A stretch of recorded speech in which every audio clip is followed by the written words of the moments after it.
Ladies and gentlemen, you are about to witness the most excitingly different new concept in the history of television. Whoa, whoa, whoa, whoa!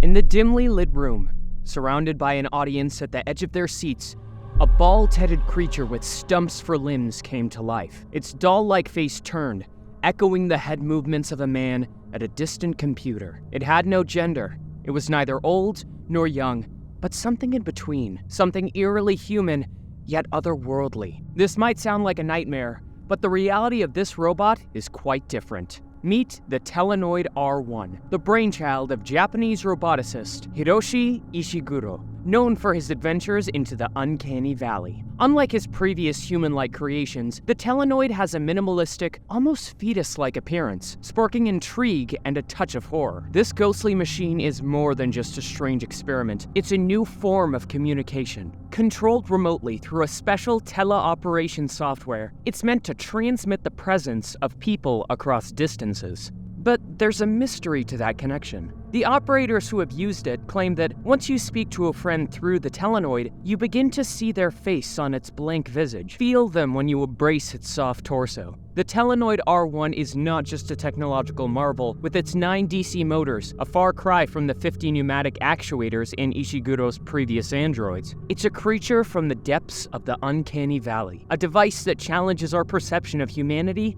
and connection.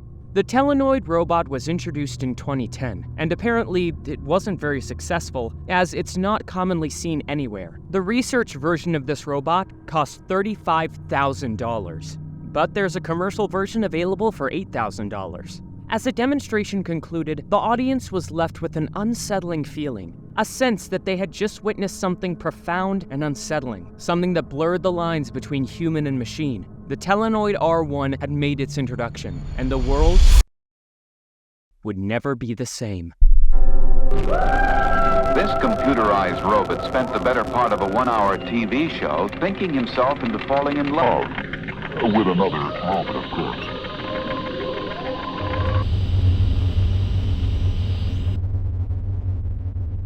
Sometimes. Why do you do this?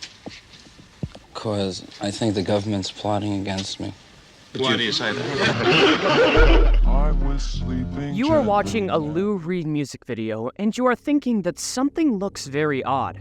You see him singing when suddenly his hands reach out, violently tearing rubbery flesh and wires from Reed's face, revealing a mechanical exoskeleton underneath. This is the terrifying climax of the No Money Down music video. A moment that, even though was not even part of the original concept of the video, it would end up being one that defined this 1986 shocker and made the video iconic. People at the time found the scene too intense for MTV, but it catapulted the video to enduring cult status. Let's rewind the origin of this disturbing animatronic. You see, Lou Reed himself had no intention of appearing in the video for whatever reason. So directors Kevin Godley and Lowell Krim accepted the challenge of creating a Lou Reed video without Lou Reed, even if they found this idea insane. And to do it, they decided to create an unsettling animatronic Reed. A facial mold casting of Reed guided the robot's appearance, operated off-screen by a dedicated team. It could blink. It could move its mouth. It was alive in a disturbing way. Reed had to endure 15 minutes under plaster, breathing through a straw to create the uncanny valley effect that lives in a lot of people's nightmares. The result was something that both attracted and repulsed audiences, so much that MTV sort of banned the video and did not show it as much as other videos at the time. The idea to include the face-ripping moment was not even in the script until the very end, and it only added to the video's allure, showcasing an experimental and boundary-pushing approach to music video creation at that time. The reluctance of MTV to air the video did nothing but enhance its mystique. But while it was terrifying at this time, this animatronic's on-screen destruction created a moment in music video history that continues to haunt and fascinate. People believe a lot of crazy stories they read. Yeah. Some is true, some is not, and Does it hurt when you see those crazy stories? Sometimes. Amidst the dim aisles of a bustling store, a peculiar mask caught the attention of a visionary. Named the Wacko Jacko, this mask was destined for more than just Halloween shenanigans. It would soon embody an internet legend that whispered its name across forums and sent shivers down the spines of netizens, the Ayuwoki. The lore of the Ayuwoki is as intriguing as its creation, a play on the words, "Are you okay?" from the lyrics of Michael Jackson's hit, Smooth Criminal. The Ayuwoki became synonymous with late-night scares and internet myths. Stories painted it as a creature that lurked in the shadows, hauntingly mimicking Michael Jackson's voice, leaving behind a trail of eerie stories and creepypastas. In this vast world of internet myths, one man brought the Ayuwoki to tangible life, Thomas Messerschmidt. Already a respected name in the robotics world, Thomas headed organizations like the Riverside Robotics Society and penned insights on artificial intelligence for Servo magazine. But when his cousin, Thomas Rengstorff, approached him with an idea sparked by a horror story about Michael Jackson, the journey of the Ayuwoki animatronic began. Crafting this entity wasn't straightforward. Its lifelike movements were inspired by an unlikely muse, an Elvis Presley animatronic from the long-gone Sharper Image. Thomas dove deep, sourcing parts from tech giants like Radio Shack and Fry's Electronics, and investing hundreds of dedicated hours. 3 months later, the Ayuwoki was not just a myth. It was a moving, almost living legend. The world couldn't resist its allure. A chilling 30-second video featuring the animatronic became an internet sensation, racking up millions of views. For Thomas, the virality was unexpected, but the passion behind the Ayuwoki was always about pushing boundaries and telling a story, a physical manifestation of an eerie lore. And as the Ayuwoki's haunting eyes beckon from Thomas's YouTube channel, it serves as an eerie reminder of the internet's power to give life to legends. Now we're making these human figures, dimensional human figures move, make animals move, make anything move, through the use of electronics. This is one of the animatronics that, according to our audience, is one of the most chilling. In fact, it has often been compared to the Daft Punk animatronic we discussed in the previous videos. But don't let its eerie appearance deceive you. This animatronic is a true technological marvel. This new type of animatronic uses a chest-mounted sensor to identify people, so the robot can turn to face and engage with them. A series of smaller motions allow the highly animated and articulated robot to create the illusion of life. The animatronic's head rises and falls subtly to simulate breathing. Quick, darting eye movements by the animatronic create the illusion of examining a person's entire face. It can also momentarily shift its gaze in reaction to a sudden sound in the distance before refocusing on a person's face. This is being developed because the gaze has been shown to be a key social signal, shaping perceptions of interaction partners. For example, people who make more eye contact with us are perceived to be similar to us, as well as more intelligent, conscientious, sincere, and trustworthy. Furthermore, gaze appears to also convey complex social and emotional states. So that means that having those subtle eyes and head movements could allow character animatronics to engage in more lifelike human-robot interactions. The next-gen animatronics with the lifelike gaze are not expected to appear in Disney theme parks for several years. But we seriously can't wait until they do. We would love to see this tech applied to some character meet and greet. Just imagine being able to meet Mushu or Grogu with the use of one of these new impressive animatronics. But tell us, what do you think about this new technology? Is it a great addition to the already remarkable animatronics that Disney creates? Or do you think this will make them creepier? Let us know in the comments.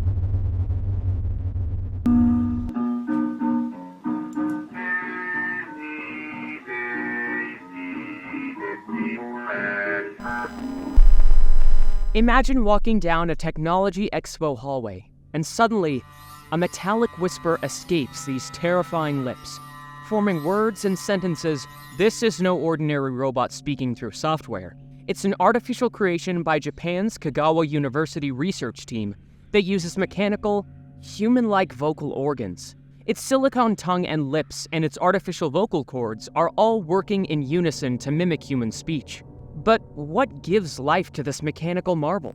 Rewind to the lab, filled with buzzing machines and a team of brilliant minds working diligently. The real magic behind this robot's speech is not just its resemblance to the human vocal anatomy, but the core element that makes it work, an air compressor. This ingenious innovation uses pressure and control valves, 8 resonance motors, and a resonance tube, serving as the throat to convert airflow into sounds. The sounds are rough at first, captured by a mic and sent to a computer that refines them into something eerily human-like. The transformation from mechanical hums and hisses to fluid speech is breathtaking, a leap towards something that was once only in the realm of science fiction.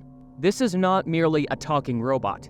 It's a new frontier in robots, a step closer to bridging the uncanny valley. The robopocalypse may be closer than we think, but with it comes a world of possibilities that could redefine our very understanding of what it means to communicate. Baffling, isn't it? This mechanical masterpiece which only the scientists really understand. Frightening, too, for this invention, this brainchild of the boffins, has created a new disease. The slot machine fever. Situated in Farmington Hills, Michigan, this museum primarily focuses on a collection of coin-operated animatronics. Founded by Marvin Yagoda, the space has been filled with animatronics and oddities over 3 decades. Originally Tally Hall, one of the earliest food courts in the US, this museum is entirely free to enter. The only requirement is to bring plenty of change to operate the animatronics. The museum operates every day of the year, having closed only 6 times, including the unfortunate day of Marvin Yagoda's funeral. This museum is truly incredible, but it also boasts some of the world's most chilling and bizarre animatronics. One unsettling cabin is the Louie the Love Shrink Love Shack. For 40 cents, this booth features a peculiar figure with a Cupid's body that gives out questionable diagnosis/advice. It's definitely an eerie and bizarre animatronic. Another disturbing booth is Ask the Brain, where for 50 cents and with the assistance of handles, you can ask a rather spine-chilling looking animatronic a question. For another booth showcase, The Great Chop and Off. For 50 cents, this animatronic invites you to pretend to slice off your hand. The user inserts their hand into the booth, and through an illusion, it appears as if the Chop and Off figure is cutting the hand. This museum is filled with bizarre creations, but perhaps the most unpleasant is Dr. Ralph Binge Purge, County Food Inspector. This grotesque booth features a repulsive-looking animatronic that, for 25 cents, starts vomiting on some bottles. This booth isn't just chilling, it's downright revolting.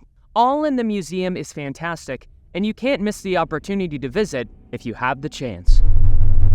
The dance these kids are doing is strictly modern, yet many swing steps come from dances of long ago. For instance, the quick stop. This animatronic is not creepy by accident like many animatronics can be. Instead, it was made intentionally creepy by its creators, Jordan Wolfson and Spectral Motion. This animatronic was part of an art installation created by Jordan Wolfson, who, with the help of the special effects studio Spectral Motion, created a 7-minute-long sequence in which this animatronic dances, lip syncs, and talks. The animatronic, or female figure as it is called, wears a witch mask and appears to be covered in dirt and scuffs. But that's not the creepy part of it. This animatronic has a built-in motion sensor to recognize when people enter or leave the room, allowing it to quietly observe them, and if you stand close to the robot, it looks deep into your eyes. Normally, animatronics are made so that they don't look directly at you, but this one was the opposite. It not only looked straight into your eyes, but it also followed your gaze if you moved. This made the animatronic terrifying and something out of a nightmare. It was exhibited at the David Zwirner Gallery in New York in March and April of 2014.